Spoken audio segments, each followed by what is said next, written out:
We are live. Welcome to another episode of Fourth String Podcast. It has been a minute. I have been traveling for the better part of the last 3 weeks, just nonstop. I've been all over the country, Minneapolis, North Carolina, down in Raleigh, Durham. We were down in Texas. Literally have been all over the past few weeks. I'm going to Arizona next month. So lots of traveling happening. And it's been a while since we've been able to do a podcast. So I wanted to get one in tonight.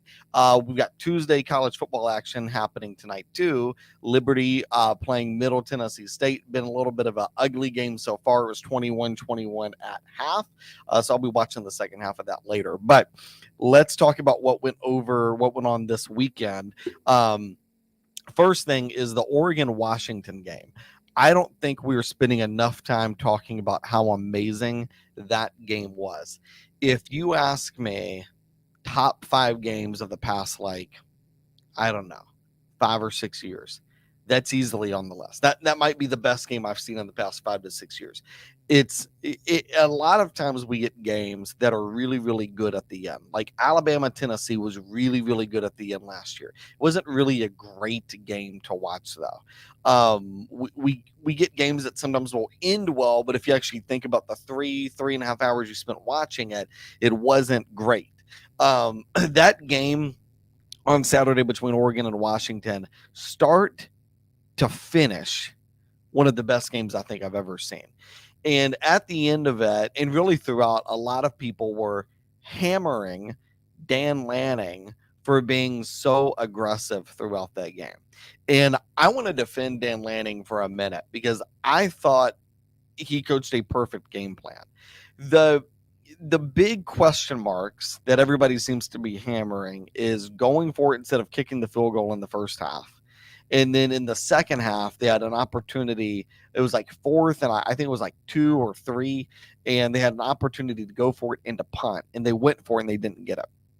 And everybody is just hammering him for not trusting his kicking unit. And I think even they went for 2 at one point, which was kind of odd. But I have no problem with being that aggressive. And let's talk about the instance at the end of the game, because I think if you can understand this, where they went for it late in the game, you can understand the theology behind it and why it wasn't really, or the philosophy behind it, why it wasn't really a bad philosophy to go into that type of environment with. So they've got this thing fourth and 2, and they've got it around midfield. And they decide to go for it instead of punting. Now, if you punt, it's great. You'll leave about 3 or so minutes on the clock, and you're going to pin Washington deep. Here's the problem with that. That Washington offense really hadn't had much of an issue the second half of that game. And Michael Penix is a dominant quarterback who is a Heisman candidate. We have seen quarterbacks come into the country like this. They run the table in their conference. They're dominant. They get in that Heisman discussion. And when you get into these type of scenarios late in the game, 5th-year senior, been around the block a few times, down by 3 or down by 4 rather, that type of quarterback, it doesn't really matter where you put them on the field. As long as they have enough time, they are going to score.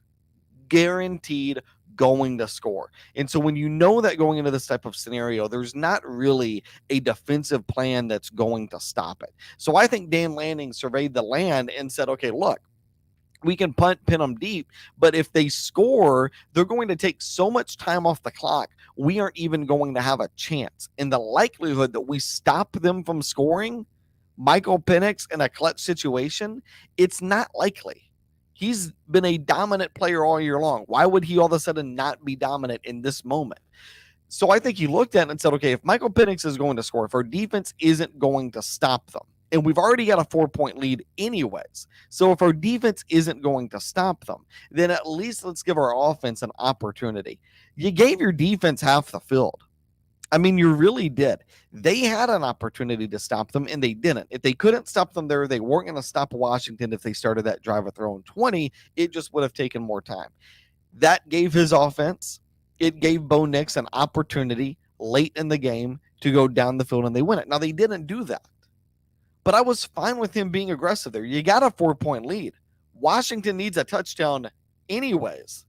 It's not like they're in a field goal situation. You're immediately putting them into field goal position. They needed a touchdown. There is no reason why you can't be aggressive in that scenario. If you are on the road playing in that type of environment where the crowd is going nuts, give your players an opportunity.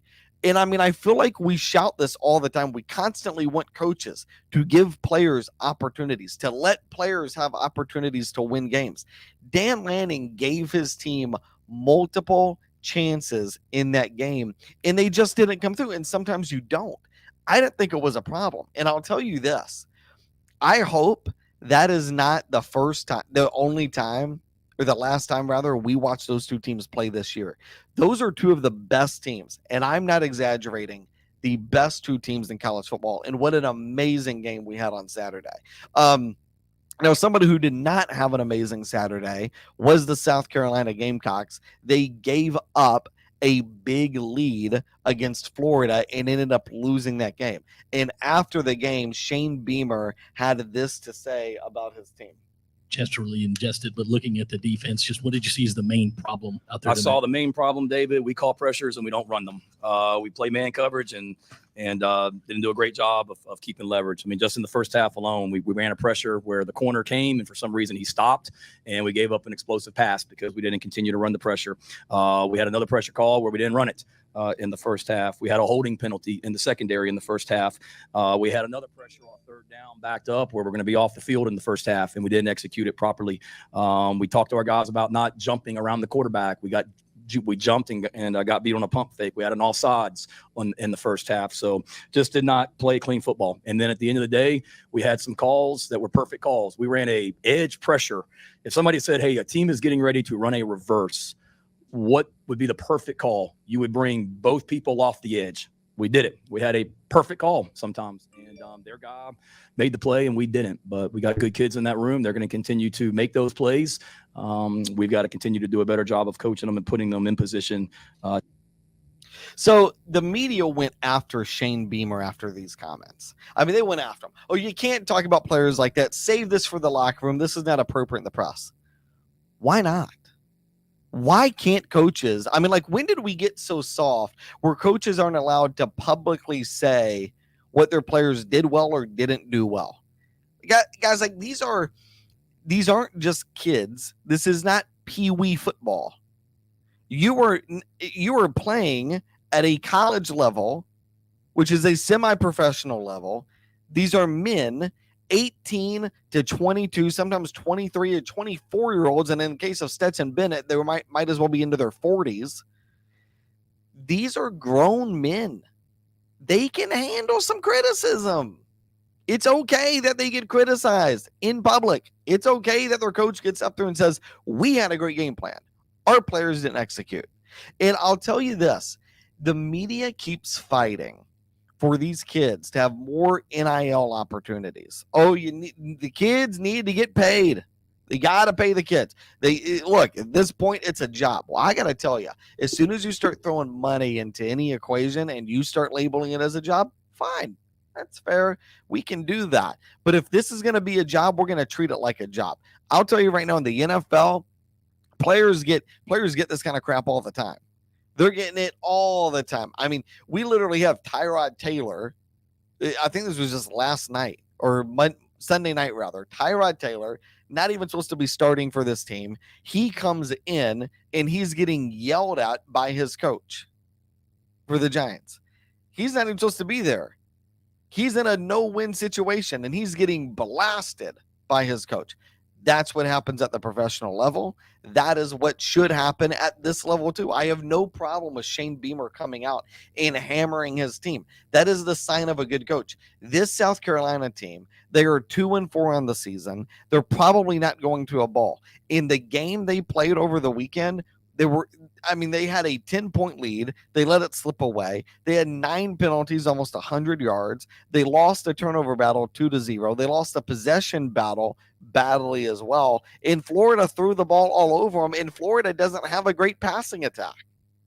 So, yeah, this was a terrible game for South Carolina. You had a 10-point lead late in the game.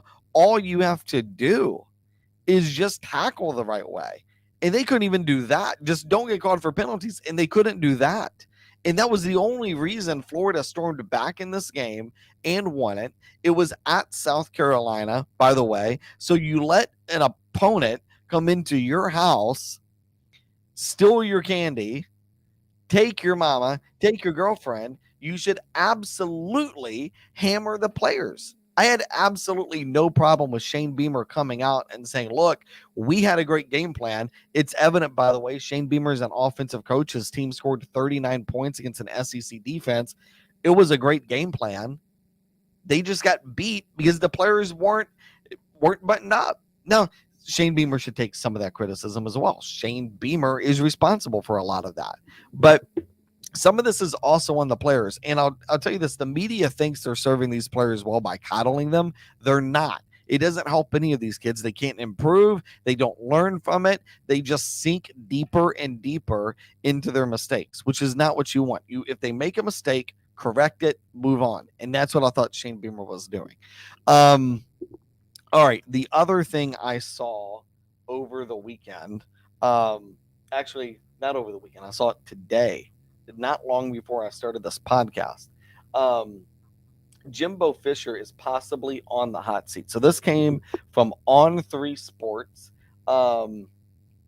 This was Bruce Feldman, by the way. So Bruce Feldman, who's very well connected, is reporting that Jimbo Fisher's seat is getting hotter. And this is the interesting thing. He quotes, Texas A&M will find the money to get rid of him if he can't get this thing going. And he would be owed $67.5 million after this season. So what that is, the reason this comes out, again, is because somebody wants this out. So this doesn't just come out for no reason. Somebody within Texas A&M wants this out. And if you want to try and figure out who that would be, who would be the only person who would know whether or not somebody's going to come up with $67.5 million? It would be a Texas A&M booster. So it tells you Bruce Feldman's source is some booster at Texas A&M that called Bruce after the game on Saturday and said, I'm telling you right now, if he doesn't fix this thing, I'm going to pony up the money and we're going to get rid of him. We'll figure out the money piece. It's not a problem. That's been the only reason Jimbo Fisher hasn't been on the hot seat this entire time, is everybody's like, how are you going to pay this buyout? This buyout's ridiculous. How do you fund this? And this is a booster saying, oh, we figured out a way to fund it, right? So there was a discussion. What that tells you is there was a discussion at the end of the game on Saturday where somebody in that booster club basically said, yeah, we're not keeping Jimbo Fisher at the end of this year. They've not officially stated it, but in that building, among those boosters, among the athletic director, that decision has been made. And Jimbo Fisher's only way out at this point, I think, is if he wins out the rest of the year. And I don't think he's going to do it, by the way. I think this team is right on track for 7-5. Like maybe they can get to 8-4. Ben likes to call them 8-4U. I think they're right on track for 7-5. That's not going to save Jimbo's job at all. So, and the reason why any booster would want this out there right now is he's telling prospective coaches that are figuring out ways to win right now that might want this job is, hey, we want you here. Now, the other thing that I find really, really interesting. So there's been a lot of news past few weeks that Mike Elko could be connected to the Michigan State job. Now, I've not bought that for 1 minute. Mike Elko is not a Big Ten guy. I don't think he has any interest in going to Michigan State, and that's kind of an awful program to go coach. You're going to get constantly beat up on by your little brother Michigan, or by your big brother Michigan, and by your big brother Ohio State. It's not a great recruiting area as well. Texas A&M, yes, you have Texas, you have Oklahoma, you have LSU really close by too, but there's so many recruits in that area. It honestly doesn't really matter that you have those there. And Elko used to be on the Texas A&M staff anyways. I think you would have a huge interest in returning to Texas A&M. And again, if you think about timing here, I think there were a lot of eyes on Mike Elko over the weekend. Duke played an NC State team at home on Saturday. Duke was without their starting quarterback, Riley Leonard. The player who came in for Riley Leonard, Henry Bellin, he completed 4 passes. That's it. He was 4 of 12. And Duke won the game 24-3. And Mike Elko is a defensive guy. And if you've watched Duke football, this is bar none, the best defense Duke has ever, I mean, ever had. And this Duke team is also extremely well disciplined. And that game against NC State is more disciplined. They were more disciplined in that game than any game Texas A&M has been all year. And out of the games Duke has played, that was the least disciplined they've been all year.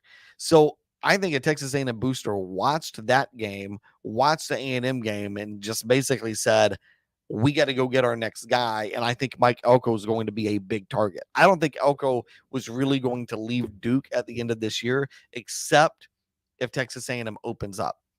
And that is where I think we are headed. Is Texas A&M is on the verge of opening up, and somebody's going to pony up a pretty penny to get Jimbo out of there and get Mike Elko in. I also think there is an enormous amount of pressure going into next year where you have Oklahoma, who's undefeated and dominating. They might be a playoff team. You have Texas, whose only loss is a crazy game to Oklahoma. They've been dominating. They're still in playoff contention. You've got Alabama in playoff contention. LSU is not what we thought they were, still a very good team. And you've got all these teams that you're going to be in the same conference with in your recruiting area. And you go into next year with Jimbo Fisher as your head coach, no bueno. It's not happening. And I think the writing is on the wall. He's going to be out of there by next year. I do not think he survives and gets through next offseason. All right, let's get through our top 10. So revised top 10. And I'm going to tell you, I've had a really, really difficult time piecing together this list. It is, I feel pretty confident in my 1, my 2, and maybe my 3. After that, I would not argue strongly against any conglomerate that you want to come up with. Now, here is where I argue strongly against anybody today that has Ohio State as their number 1 team. You've obviously not watched that offense. Like, there's no way. That's not a number 1 team in the country. The second team I would argue against any and all every day of the week is Georgia being the number 1 team in the country. Right now, they're number 1 the AP poll. If you have actually, and this is the key, because a lot of media doesn't do this. If you've actually watched Georgia football this year, what have you seen? I'm not talking about resume. I'm talking about what have you seen that tells you that's the number 1 team in the country. And now they have no Brock Bowers for likely the rest of the year. Like, I'm not saying Georgia's season is done by any means, because it's Kirby Smart, it's Georgia. They're going to be in this thing, and their schedule is going to allow them to be in this thing. But that's not the number 1 team in the country today by any stretch of the imagination. Those 2 teams, if you were ranking either one of them number 1, I don't buy it. The other team I'm not ready to buy as the number 1 yet is Oklahoma. Now, I will admit, Oklahoma has looked very buttoned up all year long. But when push comes to shove, can their offense win a playoff game against some of these top tier teams? Do you trust that offense? Do you trust that quarterback situation? I don't know that I'm necessarily there yet. So here is my 1 through 10. We're going to start off at 10. My 10th team in the country is Penn State. Now, I will tell you, they are top 10 worthy. If you watch them, they are absolutely top 10 worthy. They've been playing great football.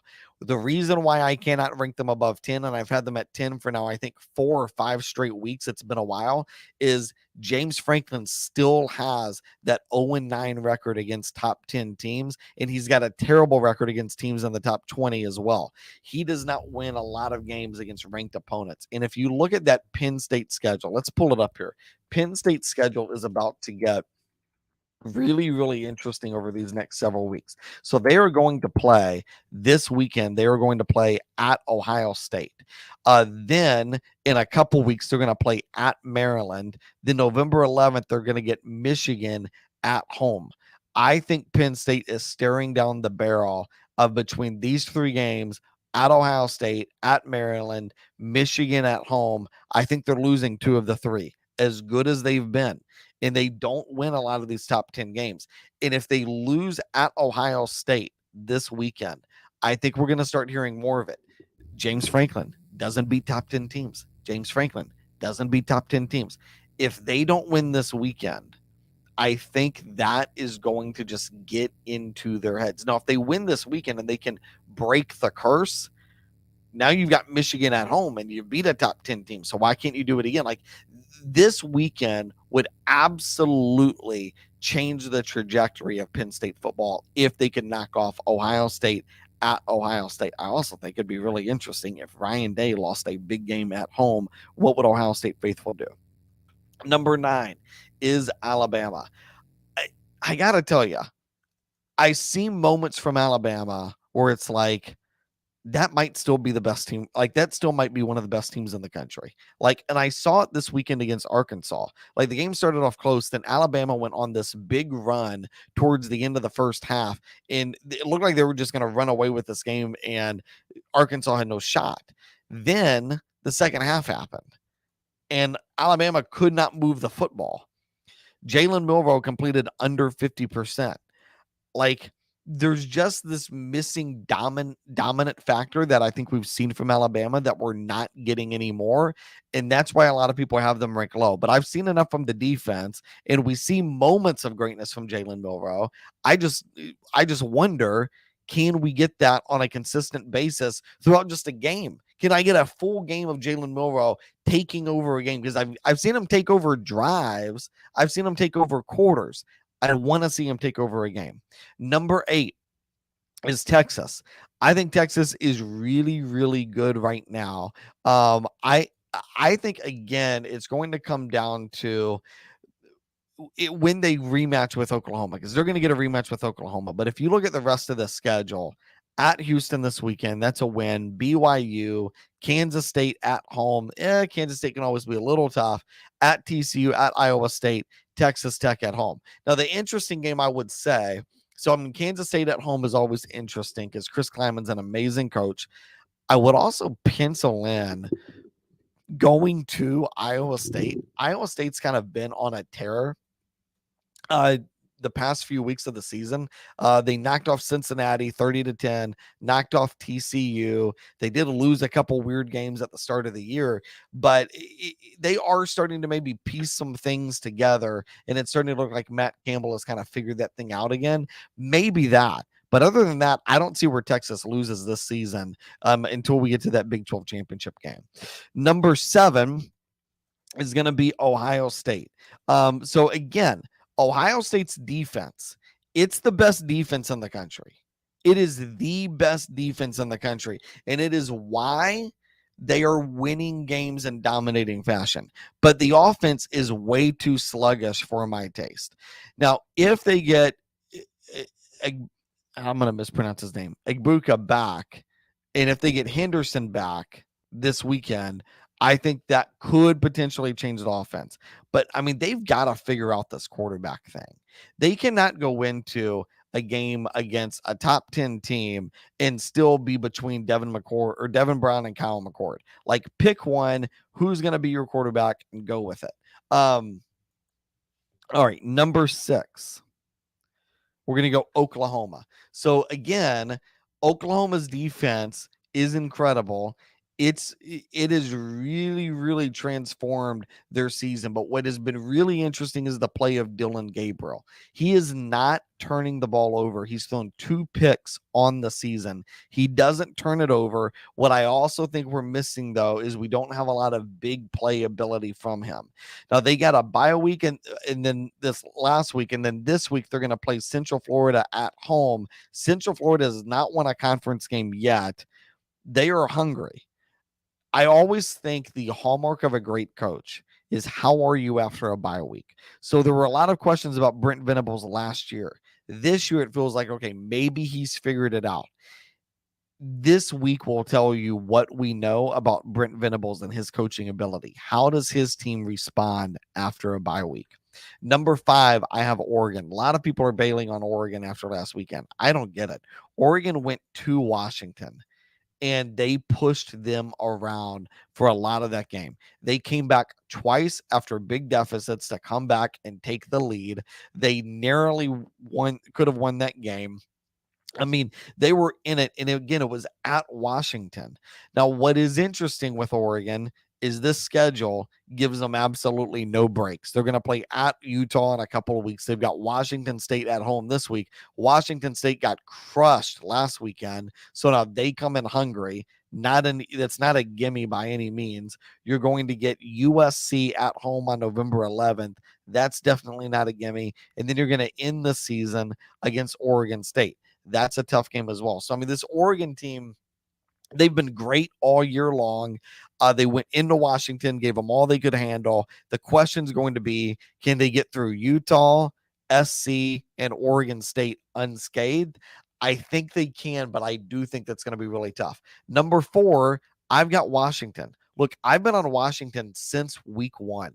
I said after week 1, when they just crushed, and I mean obliterated Boise State. I said, guys, Boise State may not be a great team. They're a pretty darn good group of 5 team. To beat them that way, that is something. And you saw what they did against Oregon. As long as Michael Penix is the quarterback, no lead is safe against Washington. No lead is safe against them. Now they're going to get a stretch, USC, Utah, Oregon State later on in the year. They can afford to lose a game and still get into the playoff. Now I don't think they're going to. USC can't stop anybody. Utah right now doesn't have an offense that can compete with Washington. And as good as Oregon State is, if you're asking me, DJ Uiagalelei or Michael Penix, who do I trust in a big game? It's going to be Michael Penix. So I've got Washington at number 4. Number 3 is Georgia. I feel gross putting them at number 3 because I continue to watch Georgia play and I just keep waiting. When am I going to be impressed? When am I going to be impressed? The game against Kentucky was great. It doesn't really tell me anything about Georgia. Like the game against Kentucky, that was the first time they really won a game the way they should have won. And Kentucky played absolutely awful in that game. They are going to get a bye week this week. And then next week, they're going to get Florida at home.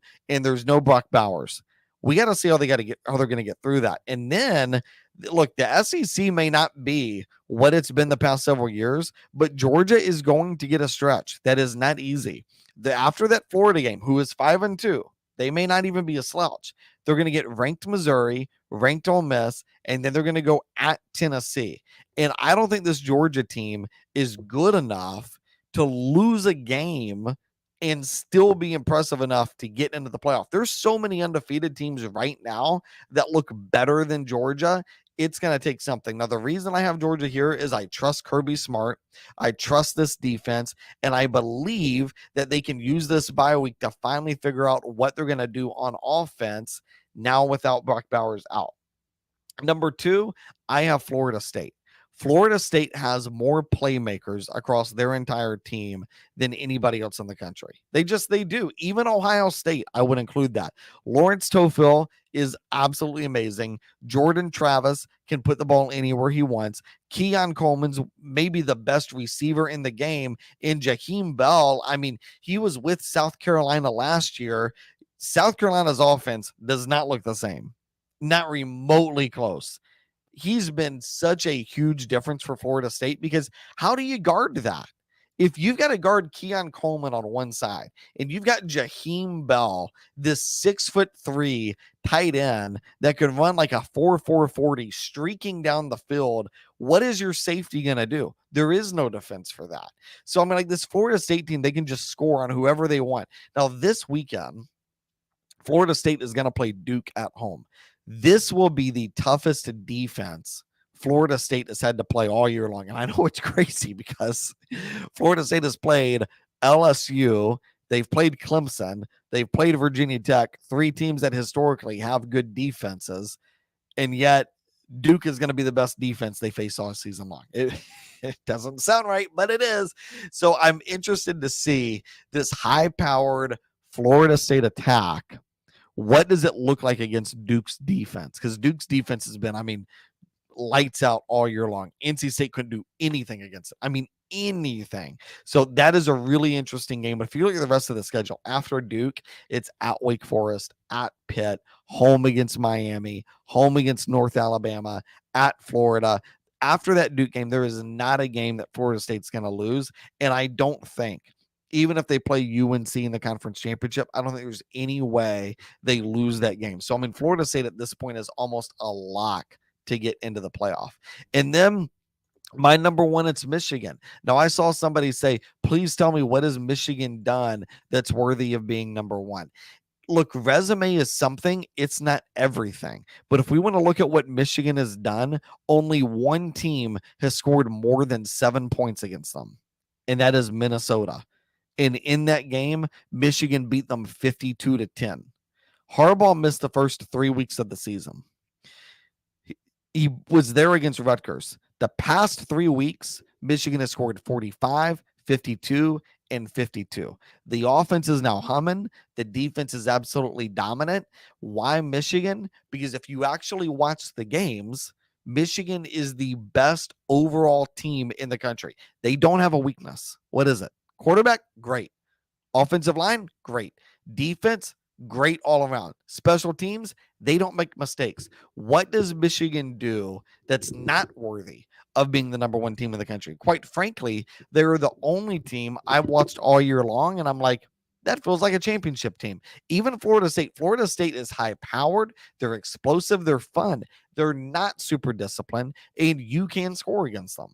Michigan's not that way. Michigan's going to be disciplined. They're going to play very smart football, and good luck getting more than a field goal against them because it doesn't happen often. All right.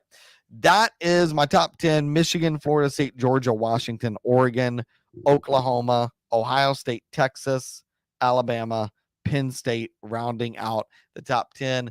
This has been the Fourth String Podcast. Have a good night.